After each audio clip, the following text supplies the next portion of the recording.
Screen पर Apple का daily chart देखो। करीब 200 पर शेयर। ये सस्ता है या महंगा?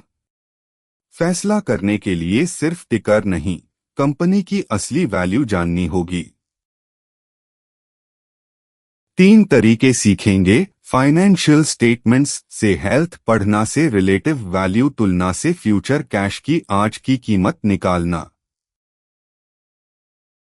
इन 3 लेंसेज से देखोगे तो इन्वेस्टमेंट डिसीजन काफी साफ हो जाएगी, चाहे डीमैट पर निफ्टी 50 नाम हो या यूएस स्टॉक। हर वैल्यूएशन की पहली सीढ़ी है कंपनी की बुनियादी किताबें पढ़ना, फाइनेंशियल स्टेटमेंट्स। स्क्रीन पर रिलायंस इंडस्ट्रीज एनएसई रिलायंस के वीकली चार्ट पर यही आइडिया प्रैक्टिस करते हैं। 3 रिपोर्ट याद रखो। इनकम स्टेटमेंट 1 साल में कमाया और खर्च, नेट इनकम, बैलेंस शीट अभी assets versus debts, equity, cash flow statement असल में कैश कहाँ घूमा। उदाहरण, नेट इनकम 1000 रुपए करोड़ बढ़िया लगती है, लेकिन अगर बैंक में कैश सिर्फ 200 रुपए करोड़ हो तो खर्च करने लायक पैसा 200 रुपए करोड़ ही है। सबसे बड़ा जाल, प्रॉफिट 1000 रुपए करोड़, खाते में कैश 200 रुपए करोड़। अक्सर रिसीवेबल्स या अनसोल्ड इन्वेंटरी फूल जाते हैं। सिर्फ प्रॉफिट देखकर कंपनी कब फंसेगी पता नहीं चलता। अपने डीमैट बटा ब्रोकर के रिसर्च या फंडामेंटल्स टैब में फाइनेंशियल्स खोलो और ये तीनों रिपोर्ट्स साल दर साल दर तुलना करो। चार्ट के बगल में नेट इनकम और कैश फ्लो का गैप ढूंढो। सिप ELSS चुनने से पहले भी यही आदत काम आती है। प्राइस टू अर्निंग्स ऐसे पढ़ो, कंपनी के हर 1 रुपया नेट इनकम पर मैं कितने रुपए का शेयर प्राइस चुका रहा हूं। उदाहरण, 20x नेट इनकम 1000 रुपए करोड़ तो मार्केट कैप करीब 20,000 रुपए करोड़, 10x हो तो वही प्रॉफिट लगभग 10,000 रुपए करोड़ बताता है। स्क्रीन के एप्पल डेली पर साथ चलो। टेक्स्ट बुक में अक्सर IT टेक कंपनियां 40x, फाइनेंशियल्स करीब 18x। क्यों? टेक की ग्रोथ तेज, फ्यूचर अर्निंग्स बड़े हों तो आज ऊंचा प्राइस भी जस्टिफाई हो सकता है।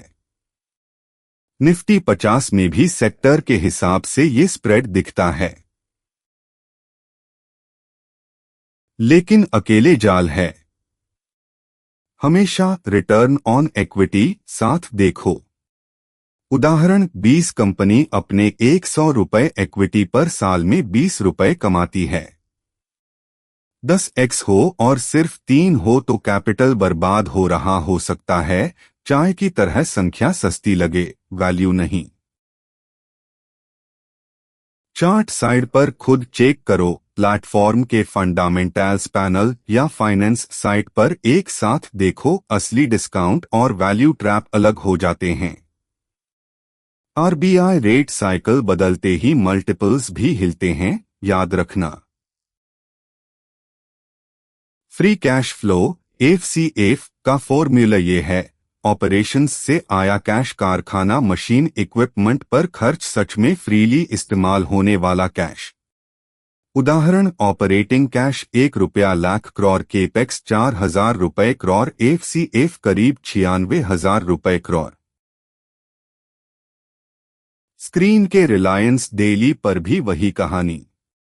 नेट इनकम 10,000 रुपए करोड़ हो और प्लांट या नेटवर्क पर 7,000 रुपए करोड़ खर्च हो जाए तो FCF सिर्फ 3,000 रुपए करोड़ रह सकता है। डिविडेंड, डेट चुकाना, बाईबैक असल में इसी FCF से चलते हैं, सिर्फ अकाउंटिंग प्रॉफिट से नहीं।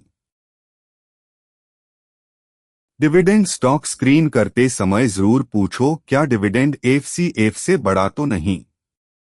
बड़ा हो तो कट का सिग्नल हो सकता है। फिर भी कंपनी डेट बढ़ाकर या एसेट बेचकर पे आउट रख सकती है। एक सिग्नल अकेले मत मानो, डेट लेवल भी देखो। ब्रोकर के कैश फ्लो स्टेटमेंट से खुद कैलकुलेट करो। या फाइनेंस साइट पर TTMFCF देखो। डीमैट में सिप चलाते समय भी यही बताता है कंपनी के पास सच में कितना फ्रीली यूजेबल कैश है।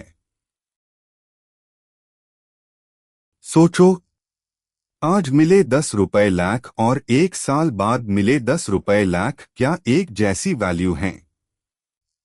नहीं। आज के 10 रुपए लाख पर साल भर 5 ब्याज लगे तो 10 रुपए 50 पैसे लाख बन जाते हैं, तो 1 साल बाद के 10 रुपए लाख की आज कीमत करीब 9 रुपए 52 पैसे लाख है। चाहे 10 रुपए से 20 रुपए हुई, तरह समय पैसे की शक्ति बदल देता है।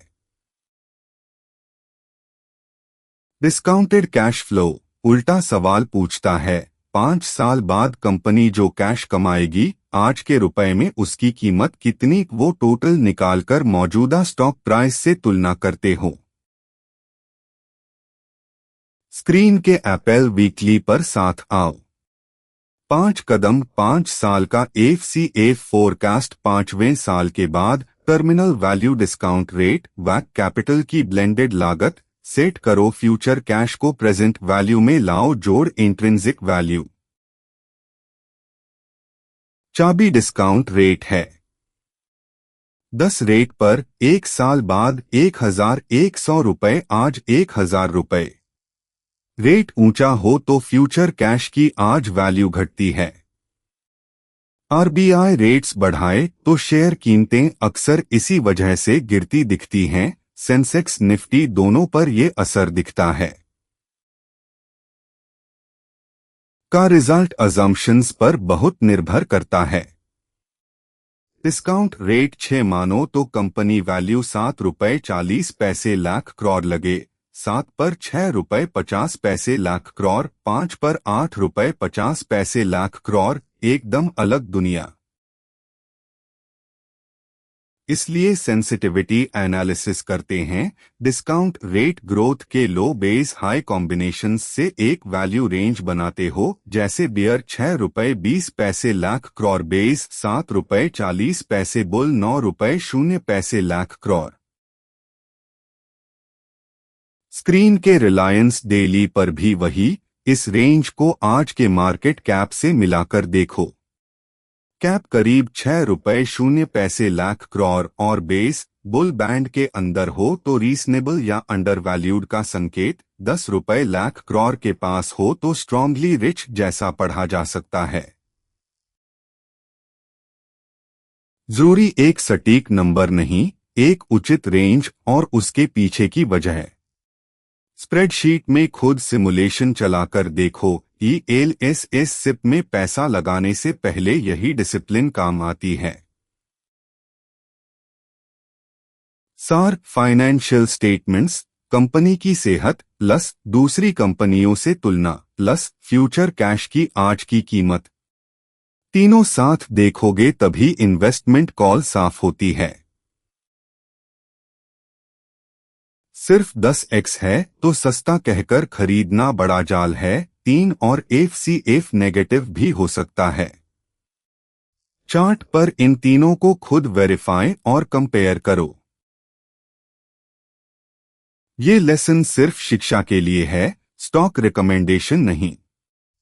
हर इन्वेस्टमेंट फैसला तभी लो जब खुद लेटेस्ट फाइनेंशियल्स और फाइलिंग्स चेक कर लो। भारत में company annual report, BSE NSE announcements, MCA filings और जरूरत हो तो एक्सपर्ट ओपिनियन भी। अगले लेसन में ये concepts live trading view chart और अपने डीमैट ब्रोकर प्लेटफॉर्म पर कैसे इस्तेमाल करें, वो प्रैक्टिकल तरीका दिखाएंगे। धन्यवाद।